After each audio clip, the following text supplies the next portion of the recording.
Hey, what's up? What you doing? How's life? Please don't forget to like, comment, and subscribe. So guys, this is like a 1 week update or a 2 week update on this wig. I forgot the name of the company, but I'll probably have everything in the description box below. Okay, so I'm doing a final wig review. Okay, so I've had this wig now for about 2 weeks. The first week I wore it and it was just straight black. It was just straight black. Then I went in with bleach.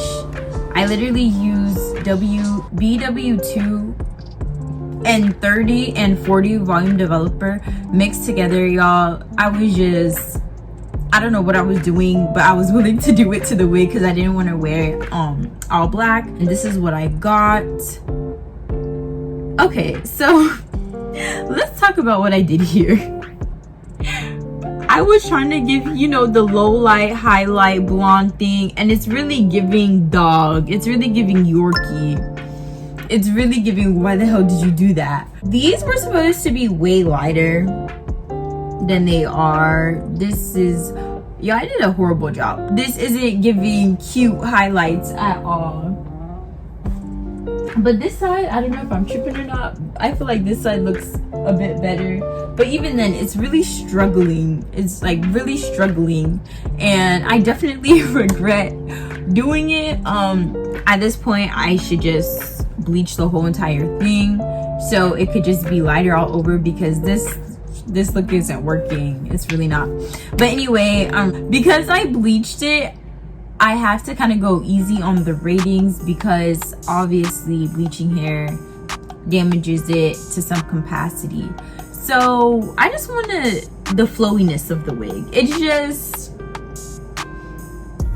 you see, it's you feel me? No, yeah, I'm pretty sure we all know.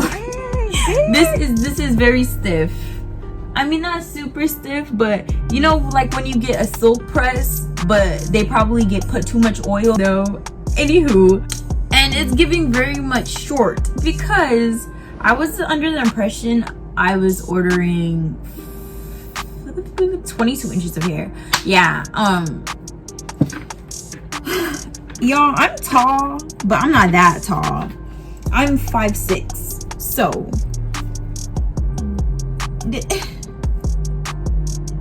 like, make it make sense, please. Make it make sense, please. Like, this is, I have not cut it at all. This is not what I was expecting at all. And I've definitely had 22 inches and they do not reach right there. Can it hold a curl? Yes, I'll put a couple videos or pictures. Yes, this wig can hold a curl. I just don't know how to curl hair, so mine was kind of like, you know, like, good effort. It looked good enough to wear out, but that was that. Shedding, I actually don't get a lot of shedding from this wig. I'm not gonna lie. I don't see a lot of hair everywhere. It's actually pretty good on shedding. Yeah, it took the bleach well in a sense. The color's cool. The smell, it didn't have a factory smell. Overall, this is a decent wig. Will I keep this long term? No. Is this the best wig I've ever had? Hell no. Would I buy it again? Probably not. But if I was on a budget, because I'm not gonna lie, ooh, this wig I actually paid more than I would on the usual. This wig, it was 180 density, 22 inches, and I paid 180. Y'all, I was just like, okay, because I'm gonna install this by myself, let me get a good looking wig, but I've had cheaper wigs, way cheaper, where I paid 122 for 22 inches, and you feel me? This actually, no, I would not buy this wig again at all. The lace was good. My lace is kind of fucked up now because this is my second time installing it, and yeah, it's my second time installing it, and it doesn't look as flawless. But what else? Yeah, that is it. Oh, there's a couple of tangles in there too. Stiff and tangles. There you go. Anyways, thank you so much for watching. That'll be it. My information will be down in the description box below, and